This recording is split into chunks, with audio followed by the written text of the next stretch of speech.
the mystery of feelings, of sentiment, even of memory, of the imagination, of common sense,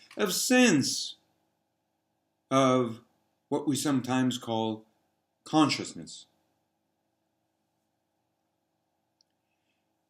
It is often said that, or assumed, that reason, by which we usually mean modern reason, is at odds with feeling. Throughout the modern world, we see attempts to reconcile the two. These attempts tend to be, however, modern in the respect that they carry out an early modern project, which is precisely to reconcile what the prophets of the modern world divided to begin with. The reconciliation tends to be achieved on the basis of the modern split. Let us consider briefly this modern split in order to recover an appreciation of the mystery of feelings, of sentiment, of common sense that has been obscured as a result of the modern revolution. What does the modern revolution tell us? It tells us that reason belongs to the ego, to the self. And the imagination really derives from the world. The imagination fills the ego. The ego administrates this imagination, the content of feelings. What we feel. What we feel comes from the world. The ego is there to format it, to order it, to give it new orders in new ways, to channel the passions into the building of a new rational society. Reason is a kind of mechanical contrivance. The passions are devoid of inherent value. The feelings, the sentiment, common sense, the world is res extensa, said René Descartes. That is to say, quantifiable stuff that is devoid of inherent value. Nature, in that sense, of the world, outside of the ego. And so the ego is there to order the world, to give it meaning. There is no mystery in the classical sense of the term to the world, even to nature. In fact, all you need to do is look at modern science, so-called modern science, and that will tell you that nature is, well, either a bundle of mechanisms or what is beyond all reason altogether. And this is the key. Modern reason allows us to dream about the world beyond modern reason, beyond all reason, however. And so we have the sublime, the appeal to ultimate sentiment, the experience of the divine even, the divine as that in nature which transcends the mechanisms. There is no discourse about that which is ultimate in nature. Why? Well, for one thing, the assumption is that there is no God of nature. There is no mind of nature that can speak to us and that speaks within our speech. The classical tie between human discourse and divine discourse or logos, is severed, is denied, is abandoned, in favor of a, we could say, hedonistic, an Epicurean freedom to access the ultimate truth, ultimate truth about nature, beyond all human discourse. And so, beyond all duty, beyond all ties to the city, to laws, to morality, there is no repercussion.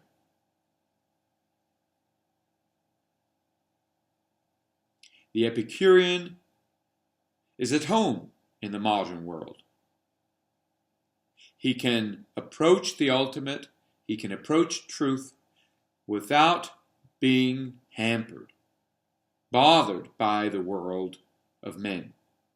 In the classical world, however, truth speaks in our world, in the world of men. And the world of men is ordered not in the light of, or not by, the ego, the rational ego, but by divine providence that is at work in human providence, that guides human providence. Not to build a new world, but to return to divine providence. So there is the emphasis on the cultivation of virtues. Justice, courage are tied to practical wisdom, prudence. All of these terms are redefined in the modern world, where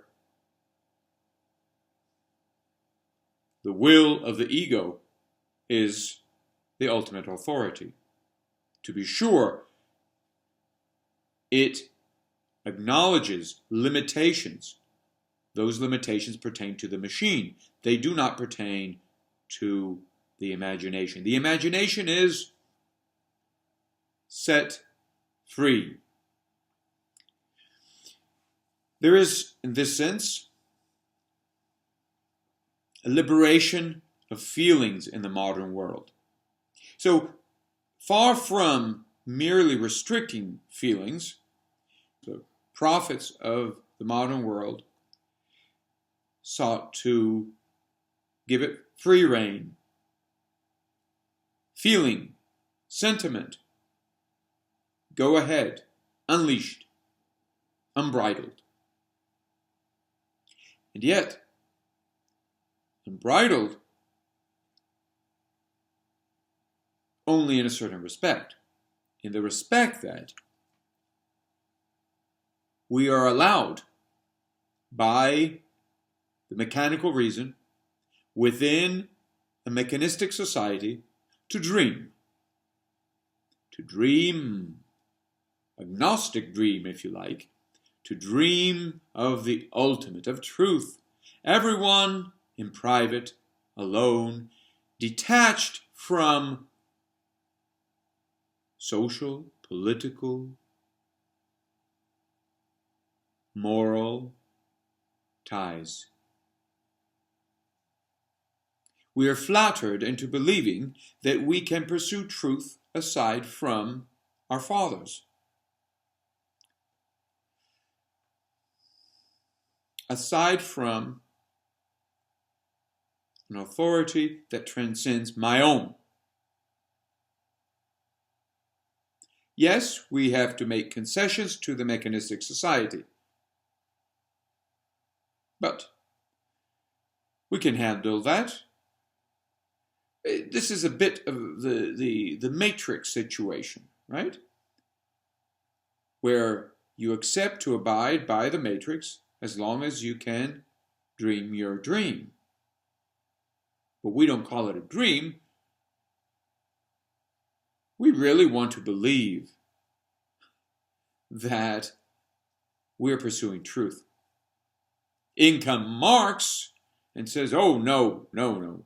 We have to stick to the mechanistic world and solve problems here and now. And of course, the communist revolution doesn't work because people need transcendence. And transcendence is not resolved in the barrel of the gun. Transcendence is not resolved in the revolution, the communist revolution. It's not resolved in striving for the future. We need transcendence that transcends the future itself. And so people keep dreaming. But they're frustrated because, and this is the situation of modern man, we're frustrated because while we pursue truth, this truth remains more and more, in fact, becomes more and more incompatible with our daily lives. Hence the anguish, the depression, the strife characterizing the modern condition.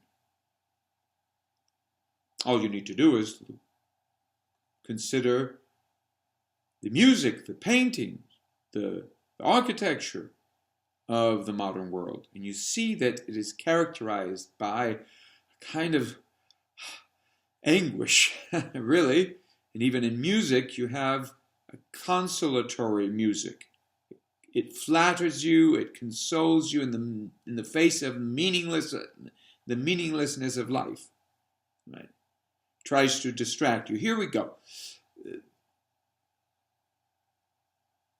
Is there a discourse, a reflection that is pertinent to the foundation of our feelings? Or are we compelled to a life of distractions from the ground of feelings? Let us consider, first of all, what all feelings have in common. Sadness. Memory as a sense of a loss, of the absence, of what we would spontaneously expect to be present. And then we have distractions from sadness, from melancholy. We have drugs. These are the mask of sadness. So, entertainment. Can sadness be pierced? And in the modern world, really, no. This is denied. What could cut through sadness? We have distractions. We have dreams. We have ideals today. That's not good to be sad. Smile. If you're depressed, you take medication. You watch an entertaining film. You go party. Or you seek just perhaps a kind of religious consolation. Pray. You'll feel better. You won't be sad. Sadness is not good. There is no mystery. There is no divine mystery to sadness. So we are raised to believe. There can therefore be no metaphysics of sadness. In other words, there is no discourse that taps into the ultimate mystery, the meaning of sadness. There is no recollection, anamnesis in Plato's sense. There is no memory that is neither enchantment nor disenchantment. In other words, neither the memory of pretty things, distractions, nor, of the loss of all these things. And terrible, terrible loss. Let's go find new entertainment. Memory that transcends both belief and unbelief. How is this possible? It is not a question here to merely believe something, anything, a determination of consciousness, nor of not believing it. Being disenchanted, I reject the belief. I accept the belief, I reject it. However, I like. My choice, my freedom, the ego. This is the way we are flattered today in the modern world. In the classical world, we have a kind of epoché, a term that was recovered in the 20th century by Edmund Husserl, a suspension of judgment. And that's not indifference, but an openness to the otherworldly with respect to a world of, shall we say, mnemonic determinations, of visions, of determinations of consciousness. Memory, in this sense, of a world of the absolutely indefinite. We don't know. Modern existentialism assumes the absence of God, the death of God. It says, well, let's build meaning. Let's create meaning given the absence of fundamental meaning. Well, but how do you know that there is no fundamental meaning? Oh, well, history has told us. Really? Or was it just a challenge for you to see beyond the illusions, beyond the ideals that people had set up, imagined, dreamt of? There is such a thing as ancient existentialism, sometimes called Socratism. And this ancient existentialism is open to a divine presence beyond all determinations, a presence beyond earthly memory, or a presence in absence. What is given primordially,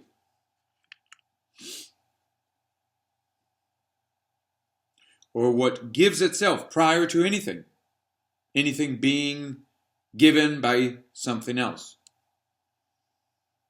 prior to anything being moved from without.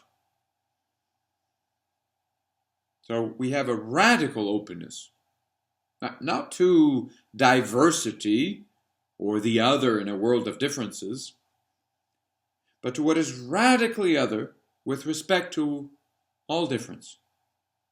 Openness to the root of difference.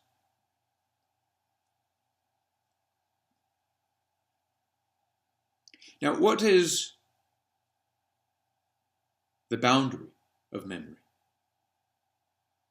in ordinary consciousness? We call that death.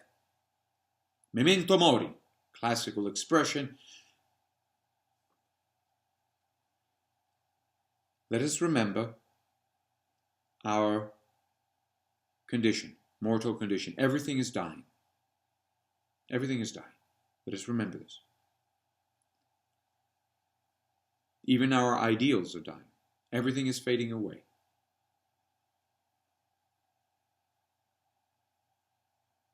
But today we're trained to seek distractions from the limit of memory. What's the point in reveling this dying?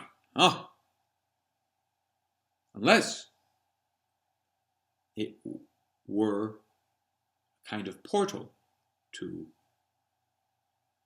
the mystery of feeling, of memory. Why are we given to remember death to begin with? Why do we have a consciousness of death?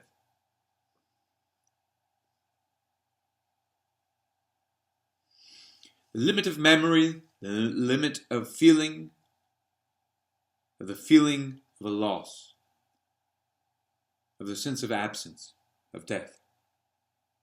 But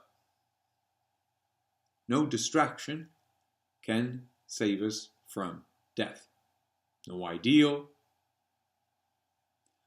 All distractions point us back to death as a problem unsolved. A challenge, not merely for feeling or memory, but for reflection. In the modern world, we're told that reason is something that is applied to feelings or sentiment or the imagination, to channel it, to order it, even to fuel it in one direction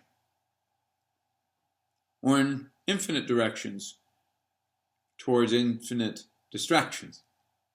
But in the classical world, reflection is not, or even reason, is not something other than feeling. But it is the turning back of memory onto itself, of feeling to discover a secret presence in all absence, a voice speaking in silence. So religiously speaking, if you like, theologically speaking, the voice of God. And here we have, again, the sense of Plato's anamnesis, this recollection beyond the memory and the imagination of earthly poets, to paraphrase Plato from the Republic. All knowledge is recollection. A return to what? Memory of an absence, and so of a discrepancy between what we know, or what we believe to know, or what we know in an earthly manner, and the ground of that knowledge.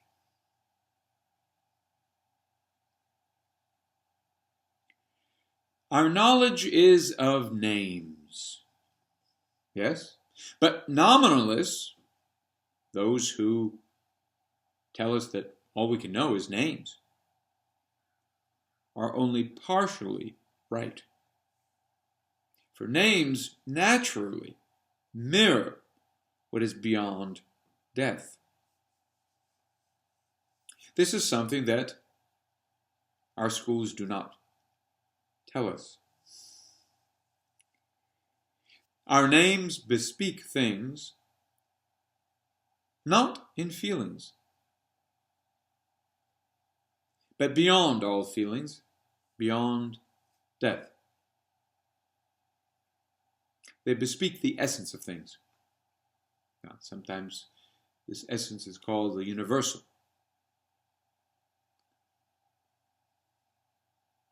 But let us not be mistaken. This universal is not just a name.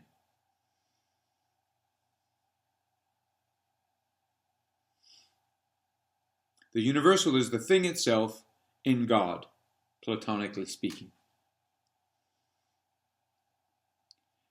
Names never point merely to physical appearances, right?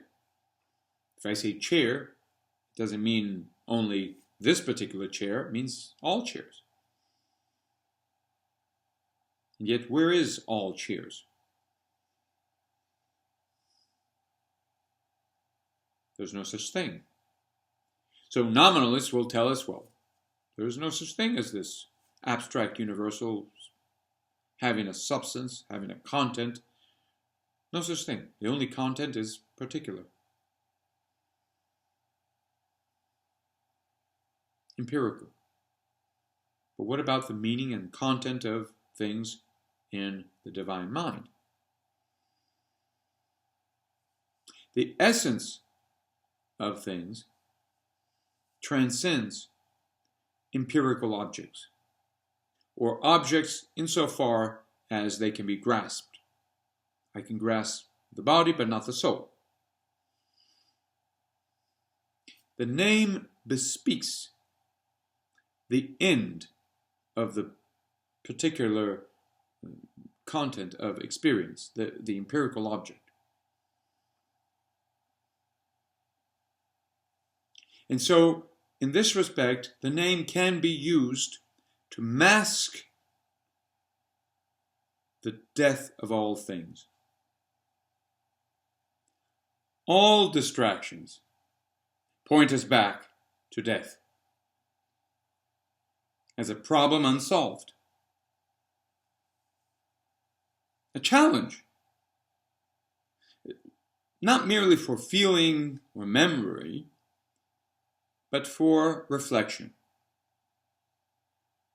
In the modern world, we're told that reason is something that is applied to feelings or sentiment or the imagination, to channel it, to order it, even to fuel it in one direction or in infinite directions towards infinite distractions. But in the classical world, reflection is not, or even reason, is not something other than feeling, but it is the turning back of memory onto itself, of feeling to discover a secret presence in all absence, a voice speaking in silence. So religiously speaking, if you like, theologically speaking, the voice of God.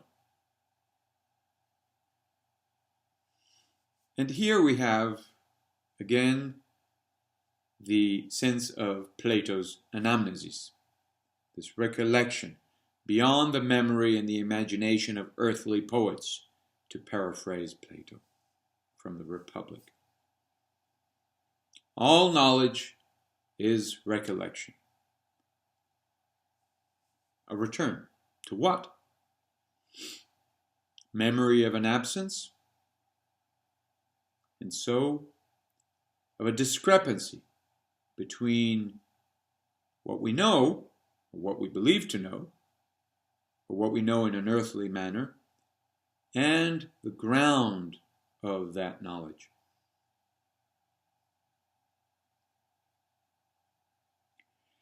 Our knowledge is of names, yes?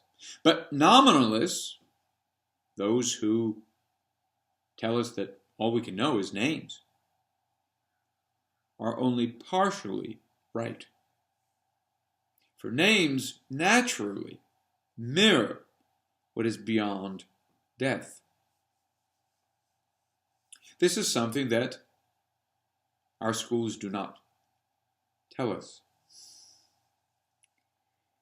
Our names bespeak things not in feelings,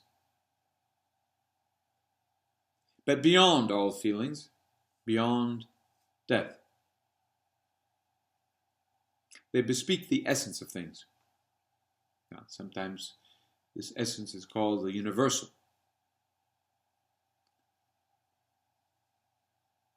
But let us not be mistaken. This universal is not just a name.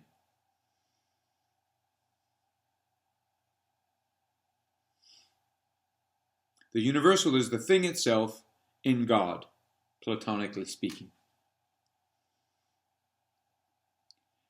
names never point merely to physical appearances, right?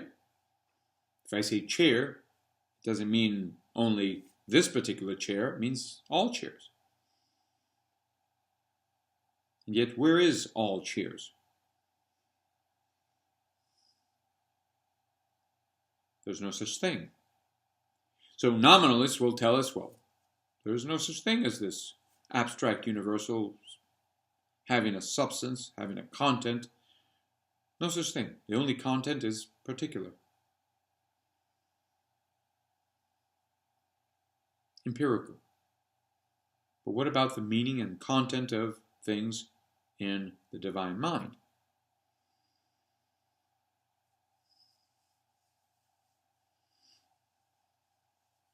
The essence of things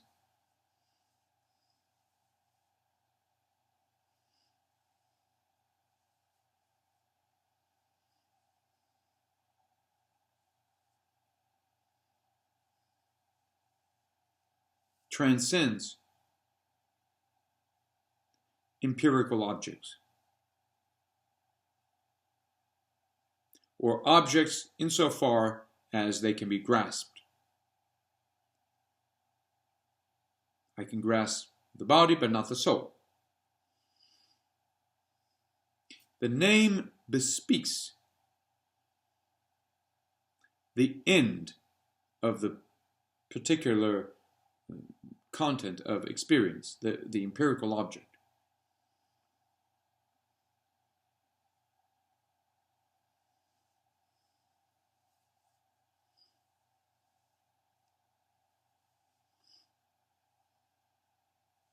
And so, in this respect, the name can be used to mask the death of all things.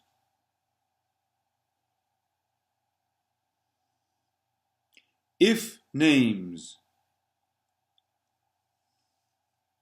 do not merely refer to the particular object of experience, then they can protect experience from what is outside of it, from its ground.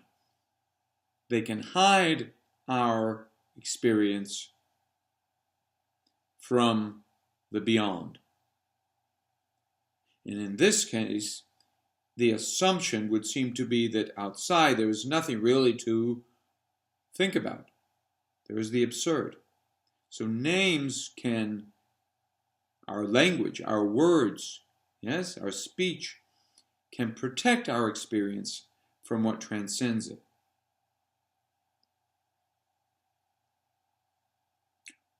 What do names point to? The future. The future order of our experience. Not what is beyond our experience. They help us build a world in which we're no longer troubled by what is outside. Or, in Platonic terms, again, names can expose the reality of things in death. That which we assume to be here over and against death is already in death.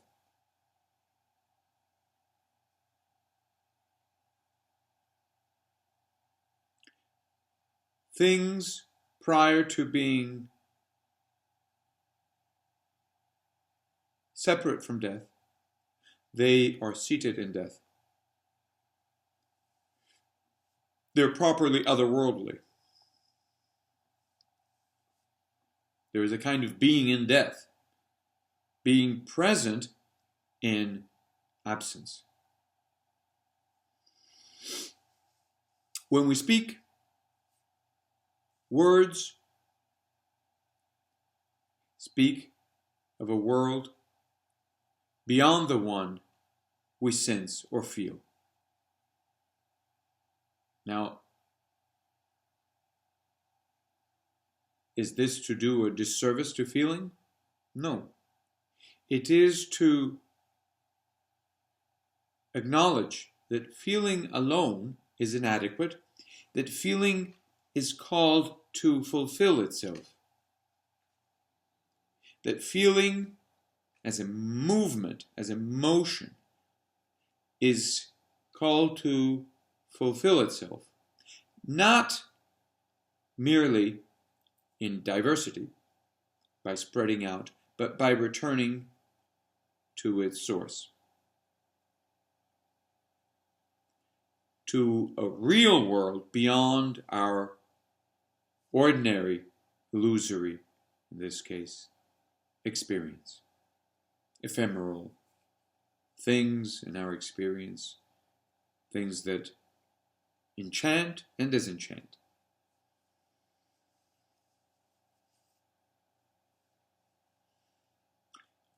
The real world beyond, not as a truth aside from illusion, but as the truth of and about the illusion. Truth otherwise hidden in the illusory. A truth we can know only in the words, the language that we make. And yet we do not make words as we please. So in our making, there is something else at work. Whence words? We produce words, but not as we wish. Are we simply compelled by the forces of history, of chaos, to speak? So in other words, there's no fundamental meaning. Words we speak. What is the motive of speech? And so here again we find ourselves faced with this great divide. Either words bespeak the otherworldly with respect to that which can be grasped here and now, or they do not bespeak anything, no meaning, aside from the one they help us create. In this case, there is no mystery of feeling. Words do not fundamentally evoke truth. They help us create it. To stay safe from all that transcends the self-certainty of the ego. And so, today, as ever, we are faced with this possibility of a metaphysics of feelings. Can we still recover a language that bespeaks the otherworldly through an acknowledgement of the mystery of sadness,